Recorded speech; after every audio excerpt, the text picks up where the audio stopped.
Thank you very much. Good morning, everyone. And thank you. I thank the organizers for inviting me to give this talk. It's very nice to be back in Paris again, although the temperature could have been a little lower, but otherwise it's very nice. So, I've been in the amyloid field for many years now. And actually, when I started, the nature of the different amyloid types were just becoming clear. And the two first amyloid types were just recognized at that time. And one of the great contributors to this was Earl Bendit. And Earl Bendit noted that in what we call AA amyloidosis today, what was secondary amyloidosis in those days, there was a specific protein. There were, he couldn't say what it was, but he said it must have been a specific protein in that kind of amyloidosis compared to all other types. So he called the one in secondary amyloidosis for protein A and all others for protein B. And that's why we now have AA protein. So it changed from A to AA instead. And he was very correct about the nature of the other. He concluded that probably there are several different others. And we know today that it's much more complex than what it was clear at that time. As these are just a few of the amyloid proteins known today. And as you can see, there are a number of systemic amyloidosis and a number of localized amyloidosis. And this list here is not complete, actually, and new proteins are going to be discovered, I'm sure about that. And you can recognize some of the, this doesn't work, I think, no?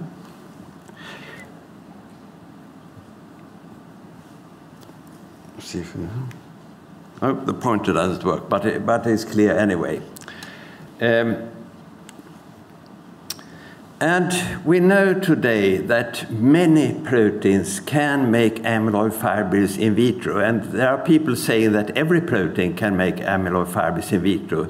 Yet there is a limited number of proteins that can be recognized in the real amyloid diseases. And the background to making an amyloid fibril is the beta sheet. I wish I had a pointer, but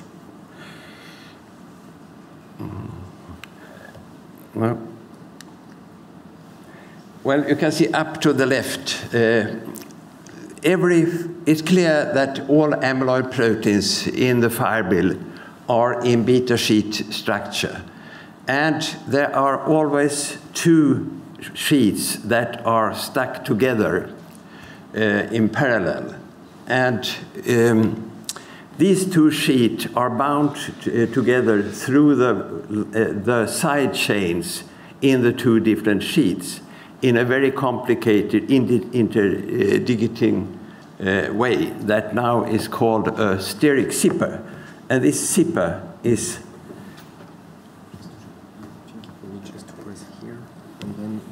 aha, sorry, I pointed right. Sorry, so you need to move back. It's tricky, this one. It's Thank you. And I was going to say, yeah, that's good. Here you have the fibril, and you can see the two sheets, and the sheets are held together by the side chains in the two sheets in this way. And this is actually the background to the specificity of the fibril formation. Since if you don't have this side chain in binding, you can't make the amyloid fibrils. And many proteins have stretches, small stretches, where they can form such structures. That's one thing. And another thing that is very typical of all kinds of amyloid is their ability to seed. And seeding means that you have the protein has a nucleation phase where the very first aggregate forms. And this is a rare event, so that takes time. So this can be hours, days, weeks, and perhaps years before the first amyloid fibril forms. And as soon as it forms, there is a rapid elongation phase when new monomers are added to the ends of the fibrils. But if you add some preformed fibrils early here, then the elongation phase starts immediately. And that's the background behind seeding, which is a very central phenomenon in all amyloid diseases. And that is actually also what you are seeing in prion diseases. That's why amyloid are prion-like in many, and Prisoner actually, who discovered the prion protein, now call all amyloids as prion diseases. So he talks about AA prion and AL prion and so on. He may be a bit alone about that.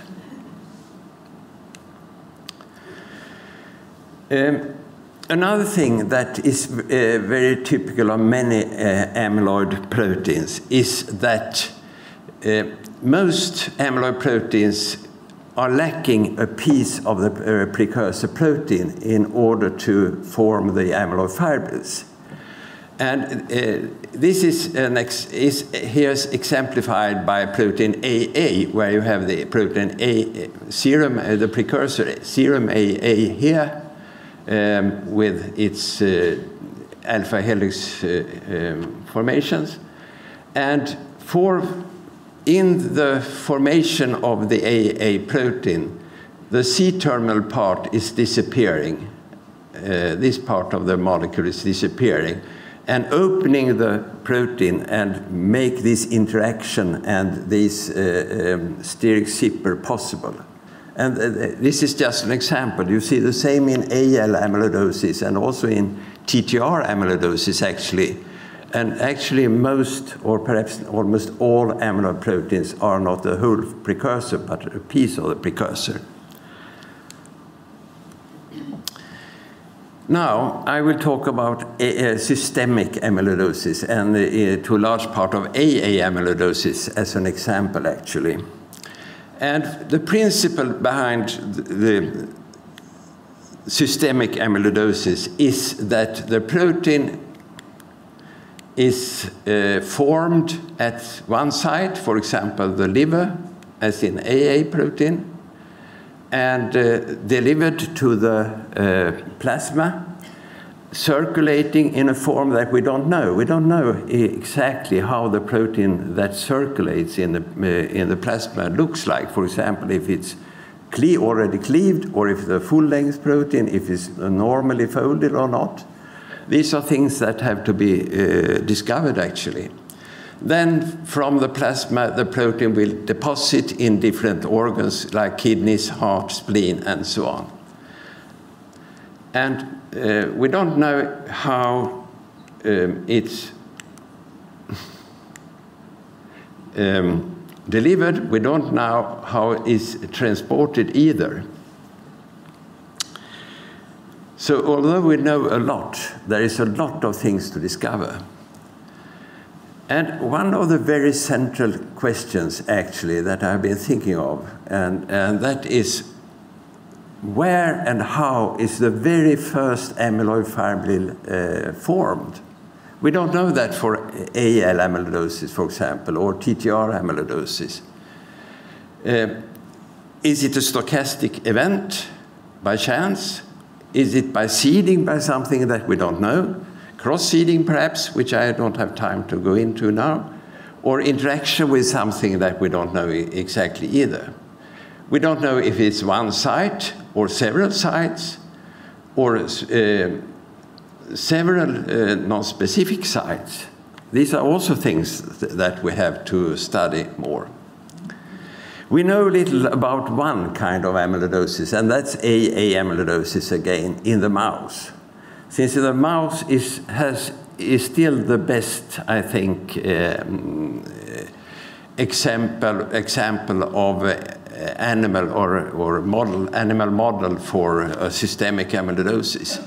In the mouse, the amyloid is the very first amyloid is seen around the follicles in the spleen, where obviously marginal zone macrophages are involved, perhaps by removing the C-terminal part of the SAA molecule, making the amyloid fibrilles possible.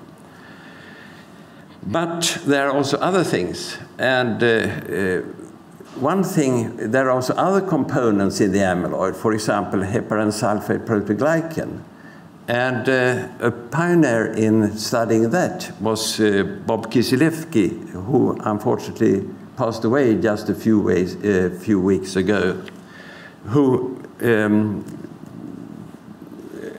did a lot of work on the importance of heparan sulfate in the pathogenesis of AA amyloidosis particularly, but probably also in other kinds of amyloidosis. Unfortunately for him, I think, was that in the same time all these amyloid proteins were discovered. So in a way, his studies on heparan sulfate came into a shadow. So we now, I said that seeding is a very important procedure in all kinds of systemic amyloidosis. And most likely, or more or less clear, is that the spread in the body is through seeding. So you first have the amyloid formed, and then it's spread in the body. And that's done by seeding. And as I said, we don't know exactly what the mechanisms are by the seeding and how the different seeds are spread in the body. If they is free in the plasma, probably in the plasma, but if it's free in the plasma or spread by moving cells. I'll come back to that soon.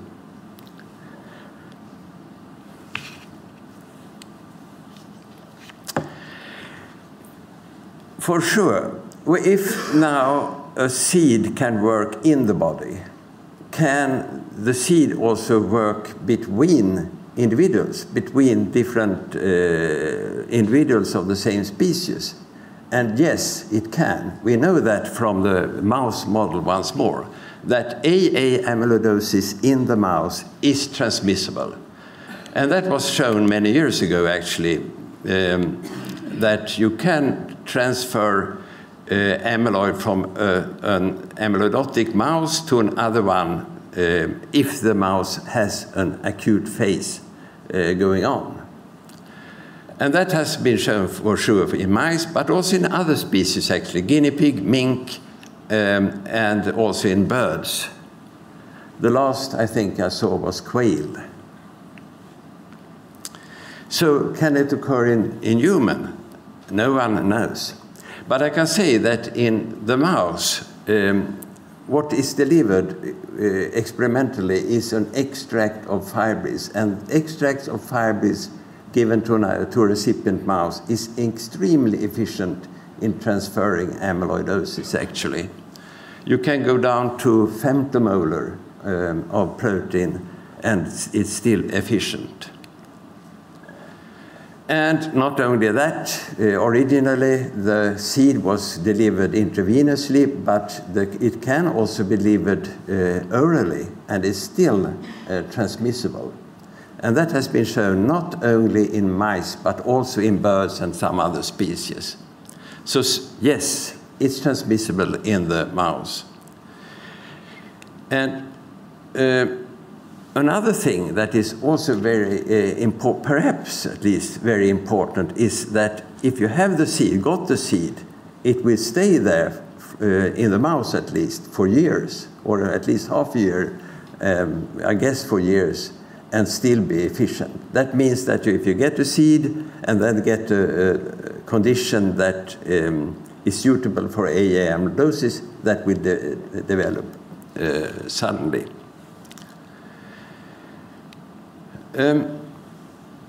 One very important finding by Gunilla Westermark's lab actually was that in the mouse you can see that monocytes can contain amyloid fibrilles, which means that monocytes in the blood can transfer amyloid. And it was also shown that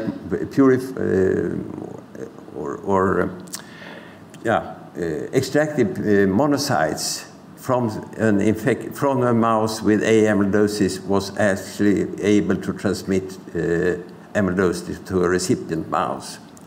And most remarkably, it was also shown that human monocytes were also able, from patients with AA amyloidosis, were able to transmit, in this case, to mouse and induce AA amyloidosis. So probably, it's not very likely, but probably it would be possible from a patient with AA amyloidosis to transmit AA amyloidosis to a recipient.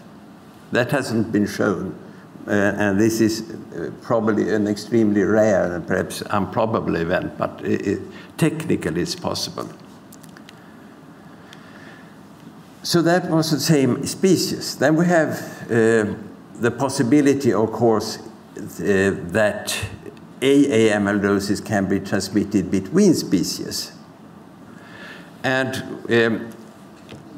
we know, for example, that AA amyloid can be found in birds, and it can be found in foie gras that we showed many years ago. And fortunately, this duck liver with amyloid particle, this was bought in a shop actually. But it was bought in an American shop, I can say. And this, if we eat foie gras, we probably get some amyloid now and then. And it's not good. It can also be used to induce AA amyloidosis in mice. We don't know anything about human, but in mice, it's dangerous for mice to eat foie gras, that's for sure. Inflamed mice. But we don't know how it is in humans. And there is something called, as you know, species barriers. So it's maybe that we are not sensitive for foie gras. I hope so.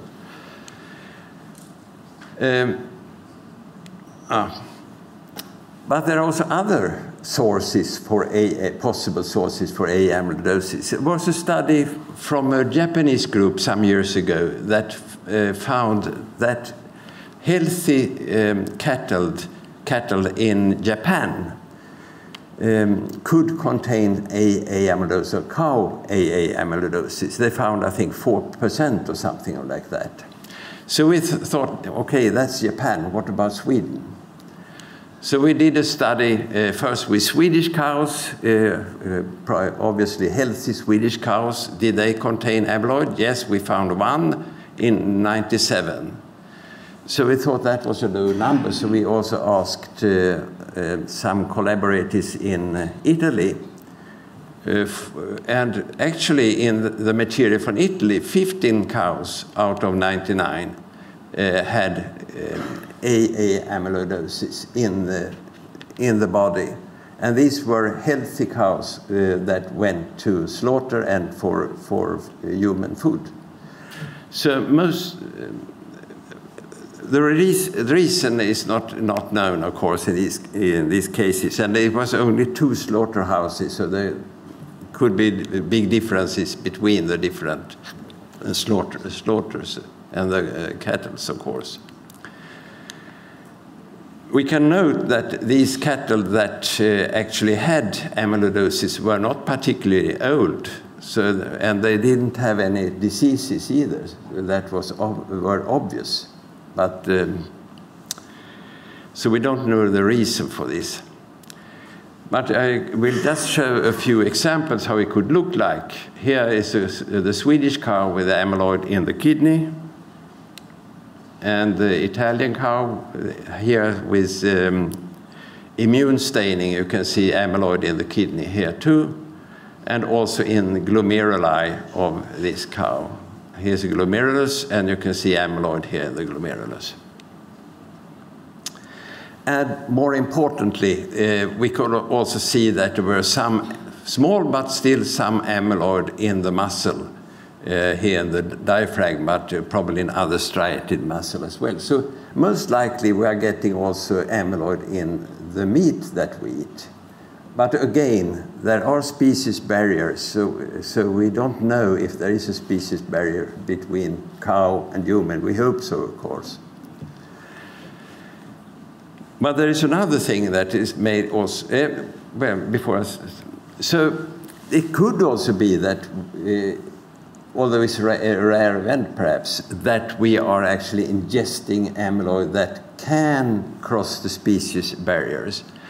And this reminded me of a study that was performed by Henning Waldenström, who was Jan Waldenström's father actually, who was an orthopedic surgeon in Stockholm, and he worked with children that had tuberculosis and bone tuberculosis and also suppurative disorders on that. And a number of these unfortunate children got AA amyloidosis. It was not known at that time, of course, it was AA.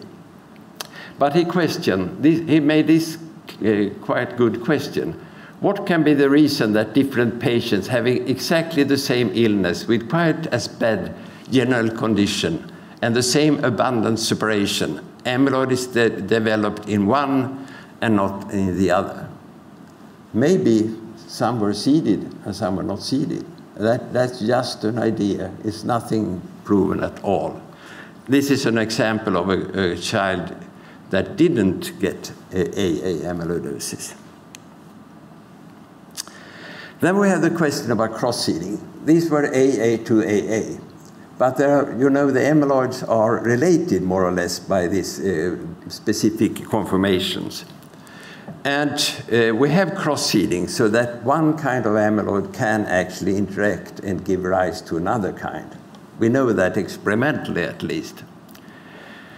And so we wondered if, and this is an in vitro experiment, nothing else, we wondered whether this cow AA fibrilles could induce amyloid of other kinds. So we tested A-beta, which is a protein in Alzheimer's disease, as you know. And yes, actually, cow fibrilles can induce, or at least cross-seed, or at least shorten the lag phase in A-beta amyloid formation. So at least theoretically, it's possible that the cow fibers that we get may induce aggregation of A-beta.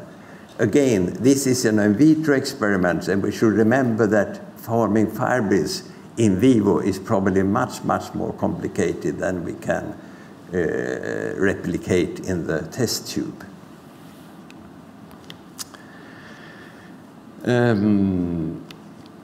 Yeah, we should remember that there are many amyloid-like substances in our environment that possibly could induce. And one should also remember that vegetarians cannot feel safe either, since there are also proteins in vegetables that can make amyloid fibers, at least in vitro. So much more to study for everyone here. How many minutes do I have?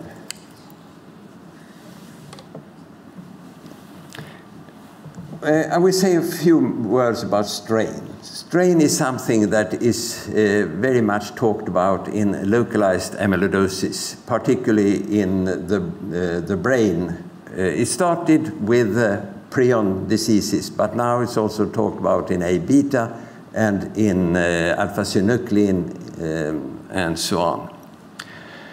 And that means that with the same protein you can make fibrilles that have different phenotypes, and these are also associated with clinical phenotypes, so to say.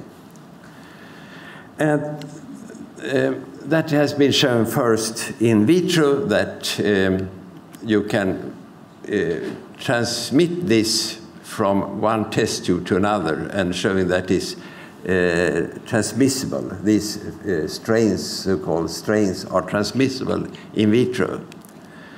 And that has been shown first, as I said, with prion, but also with several other proteins. So the question is, can that also occur in AA or in systemic amyloidosis, and be an explanation for different clinical phenotypes and protein phenotypes? And again, I would take as an example AA amyloidosis. And we have recently studied some materials, again in the mouse model. That we first studied a material that we,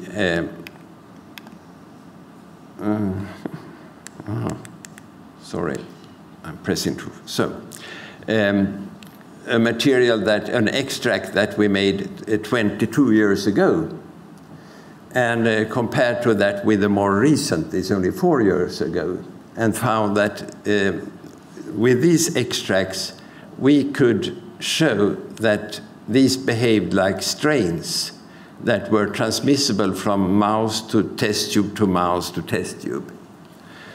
I'm not going into details here, but this shows two things, that at least in mouse there is a possibility to make strains of AA amyloidosis. And that shows also another thing, I think, that never, what I say to my students, never ever throw anything away. You should save it. So we had actually good use of this 22-year-old material that has been stored in a fridge during this time. And we can show that these two different materials, these two strains, had different properties in vitro, at least in toxicity, for cell toxicity, for example. Shown here that one material was much more toxic than the other. And the fibrilles also look a bit different. And then I would like to point to you that AA amyloidosis in human is not a single disease, so to say. You can at least see two different clinical patterns of AA amyloidosis. One which is much more common than the others, where you have amyloid in the glomeruli like this one. But there is also another one that the glomeruli are saved. You have one glomerulus there, another there, and the third there, but severely affected vessels instead. Here's a vessel. So we call this the vascular form and the glomerular form, or common form. The vascular form is about 10 times less common than the other one.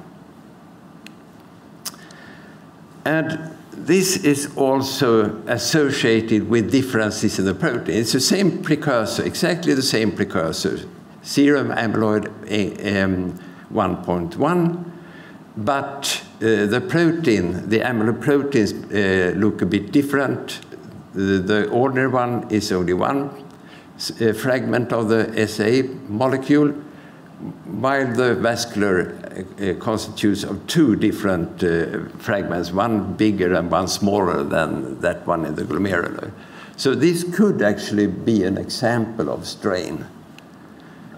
And also the fibrilles look different in the electron microscope. This is the vascular form up here, and this is the glomerular down here. It's a tricky one, this one, there. This is the common form. You can see the differences between the two.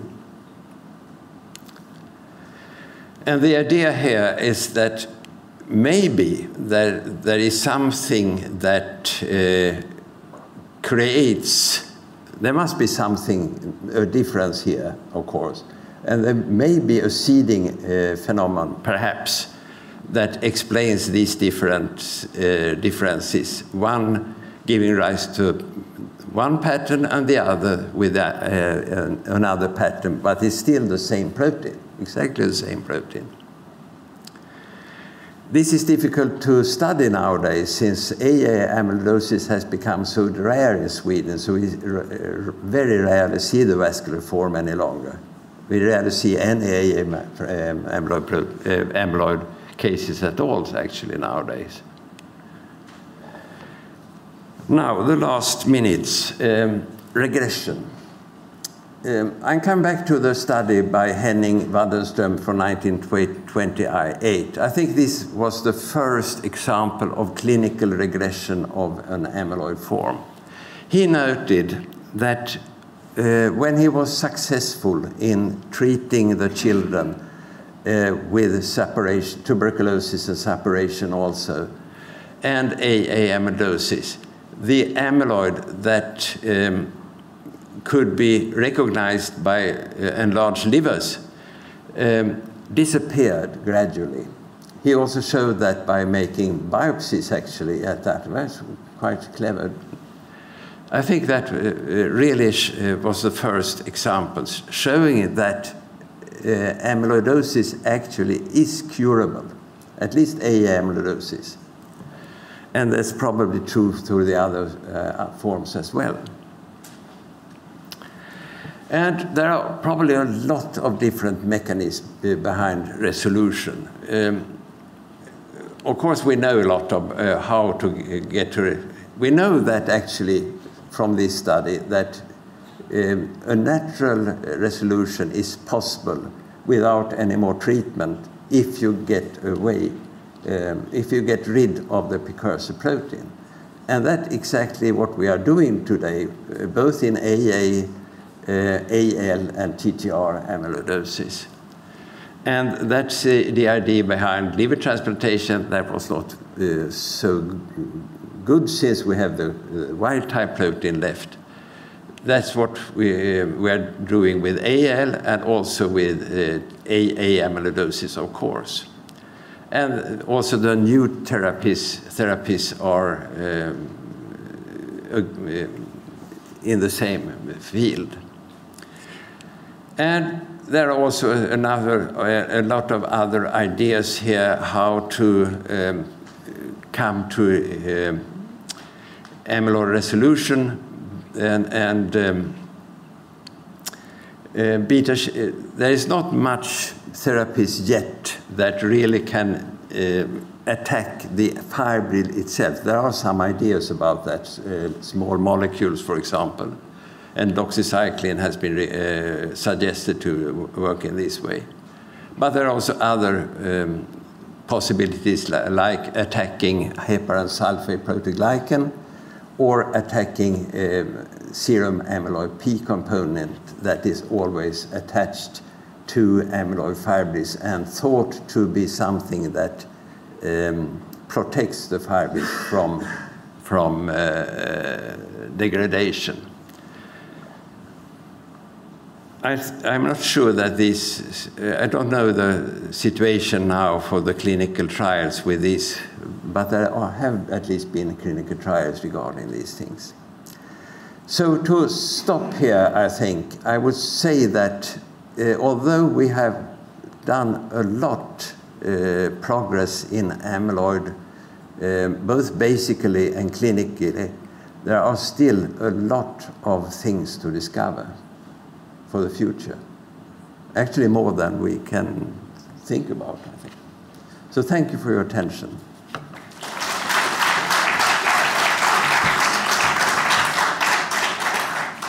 Oh,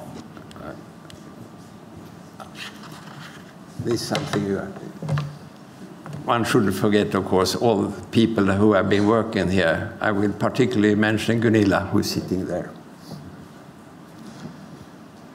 Okay, thank you so much, Per, for this outstanding talk. Is there any question from the audience? Yes? So thank you, Per. So we are all very anxious here after your talk. Who is eating foie gras for Christmas? I think, can you raise your hand? So if you need to do a trial to see if we have a amyloidosis, you have a full room, so we'll make a blood test. So no, it creates a lot of anxiety in France, so we have not talked about foie gras and these things. Do you think that it can be have some... Can you hear? Is there is any cross-seeding between foie gras with TTR amyloidosis, with transferrin amyloidosis, or it's just AA amyloidosis, and what is the risk for French people to eat foie gras? Now, it's a major question. You can imagine what will be the nightmare, gilets jaunes, etc. in France after your talk. I think the first risk should be with AA amyloidosis, of course, since that is the protein that is most similar. And there should be, usually seeding should be the same protein. And cross-seeding with other proteins is less likely. So I doubt that a TTR amyloidosis could be seeded with foie gras. I don't think so, if that was the question. AL. Gilles, who is there with Sophie, have demonstrated that there is a new form of AA amyloidosis that is linked to obesity in France.